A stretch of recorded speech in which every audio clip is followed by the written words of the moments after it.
Hello guys, പത്രമാറ്റിൻ്റെ ഇന്നത്തെ episode റിവ്യൂയിലേക്ക് സ്വാഗതം. ഈ റിവ്യൂ ഇഷ്ടപ്പെടുകയാണെങ്കിൽ ഒന്ന് ലൈക്ക് ചെയ്ത് സബ്സ്ക്രൈബ് ചെയ്ത് സപ്പോർട്ട് ചെയ്യണേ. ആദർശിൻ്റെ മുഖത്തെ സങ്കടം കാണുമ്പോൾ മുത്തശ്ശി ചോദിക്കുന്നുണ്ട്, നിനക്ക് നയനയായിട്ട് എന്തെങ്കിലും പ്രശ്നമുണ്ടോയെന്ന്.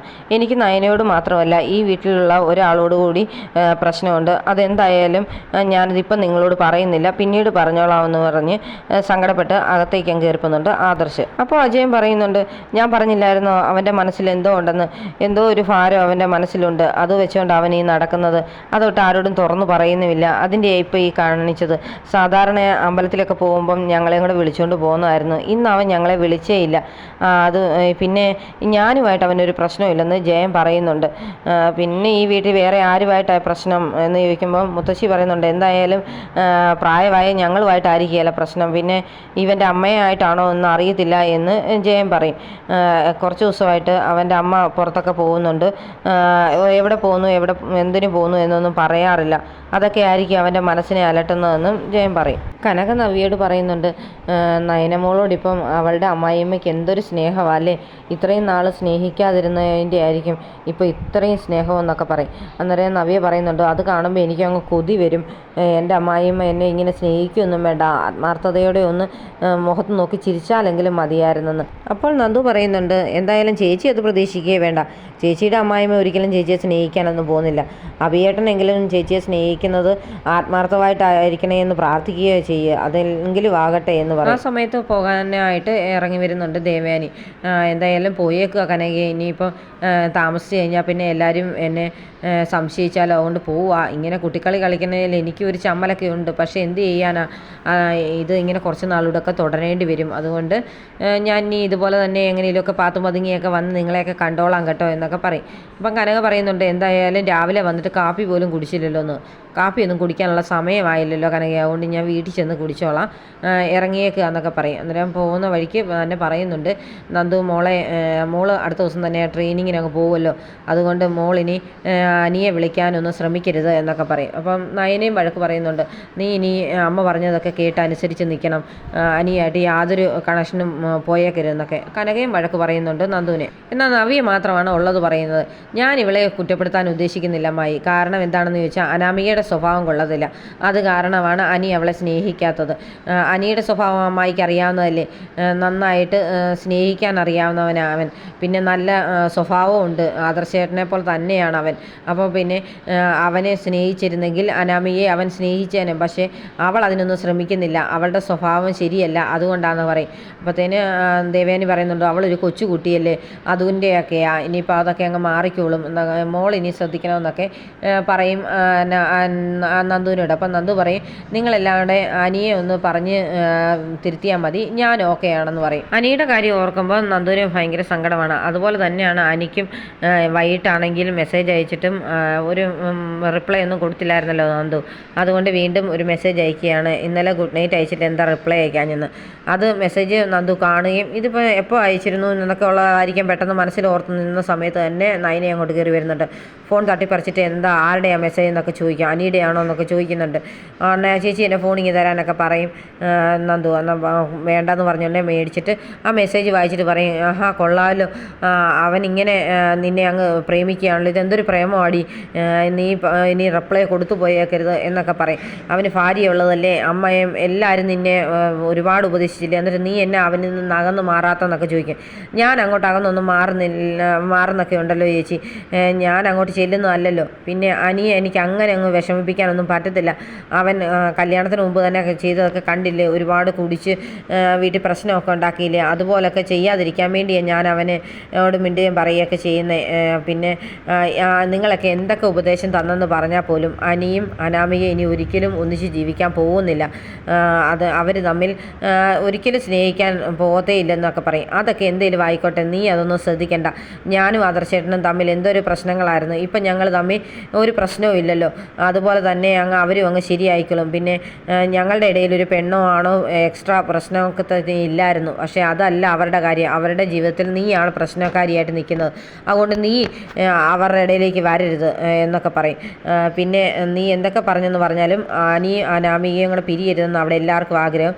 എങ്ങാനും പിരിഞ്ഞു പോയാൽ പോലും അനാമികയുടെ സ്ഥാനത്തേക്ക് നീ വരരുതെന്ന് നയന ഉറപ്പിച്ച് പറയുന്നുണ്ട്. അത് കേൾക്കുമ്പോഴത്തേന് ശരിക്കും സങ്കടമാകുന്നുണ്ട് നന്ദുവിന്. നന്ദു എന്നിട്ടും നയനോട് പറയുന്നുണ്ട്, ചേച്ചി അവനെ ഒരു മരണത്തിലേക്ക് വിട്ടുകൊടുക്കാൻ എന്നെക്കൊണ്ട് സാധിക്കില്ല. അവൻ എൻ്റെ നല്ല ഫ്രണ്ടല്ലേ, അതുകൊണ്ടാന്നൊക്കെ പറയും.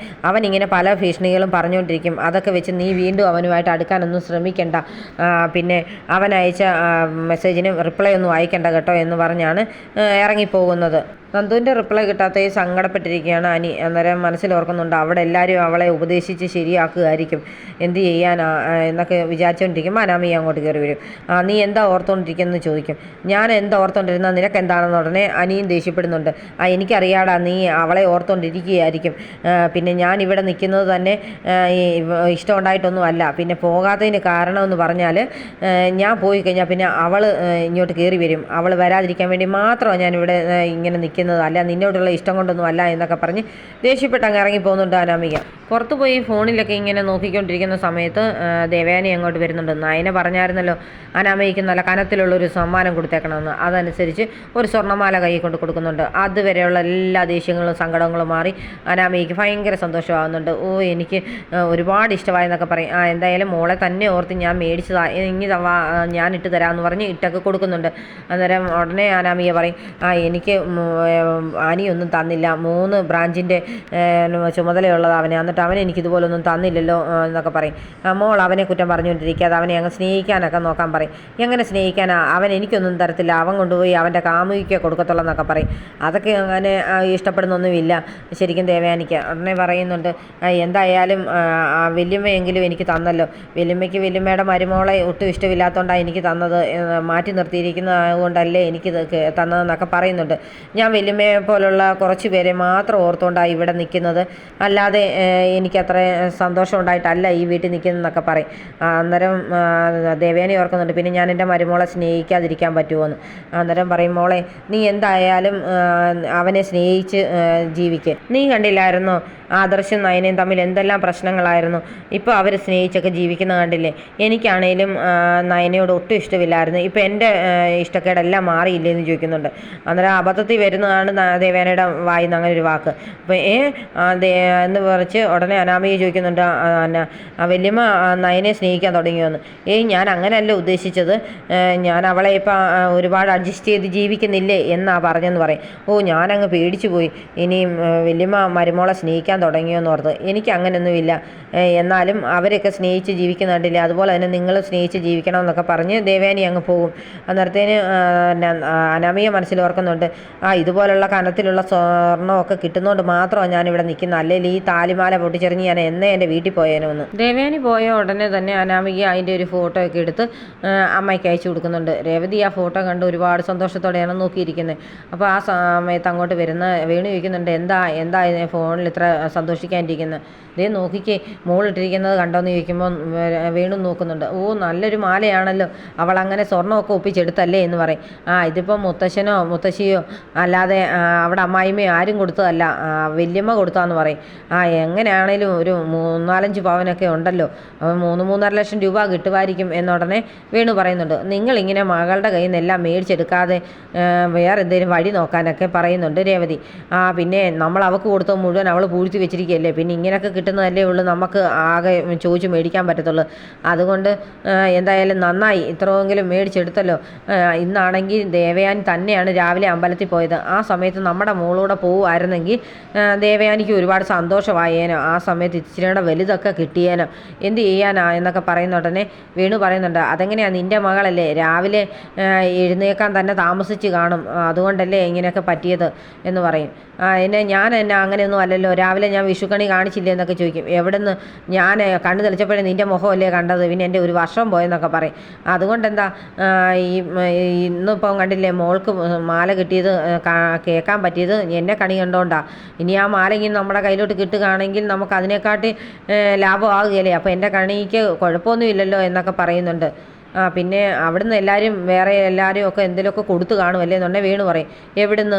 ആ കിളവനാണെങ്കിൽ എല്ലാവർക്കും ഓരോ വെള്ളി രൂപയാണ് കൊടുത്തെന്ന് പറയും. വെള്ളി രൂപയോ? വല്ല 1,00,000 1 കോടി രൂപയോ 1,00,000 രൂപയോ ഒക്കെ കൊടുക്കാനുള്ളതിന് ഈ വെള്ളി രൂപയൊക്കെ എന്തിനു കൊടുത്താന്ന് പറയും. എന്തായാലും അവർക്കൊക്കെ അങ്ങനെയാണ് ചടങ്ങായിട്ടുള്ളതൊക്കെ കൊടുക്കത്തുള്ളൂ. അപ്പോൾ എന്തായാലും ആ ഒരു വെള്ളി രൂപ മേടിക്കുന്നത് നല്ലതാണ്. ആനന്ദമൂർത്തി സാറിൻ്റെ കയ്യിൽ നിന്ന് 1 രൂപ എങ്കിലും മേടിക്കുന്നത് ഭാഗ്യമാണെന്നാണ് അവരുടെ സ്റ്റാഫൊക്കെ പറയുന്നത് എന്ന് പറയും. അതുകൊണ്ടല്ലേ നമ്മൾക്ക് മോക്കും അങ്ങനെ ഒരു ഭാഗ്യം കിട്ടിയത്. അയാളുടെ കയ്യിൽ നിന്ന് 1 രൂപ കിട്ടിയ പുറകെയല്ല അവൾക്ക് വലിയ മാലയൊക്കെ കിട്ടിയത്. അതും ഒരു ഭാഗ്യമാണെന്നൊക്കെ പറഞ്ഞ് ഇവരിങ്ങനെ സന്തോഷിച്ചിരിക്കുകയാണ്.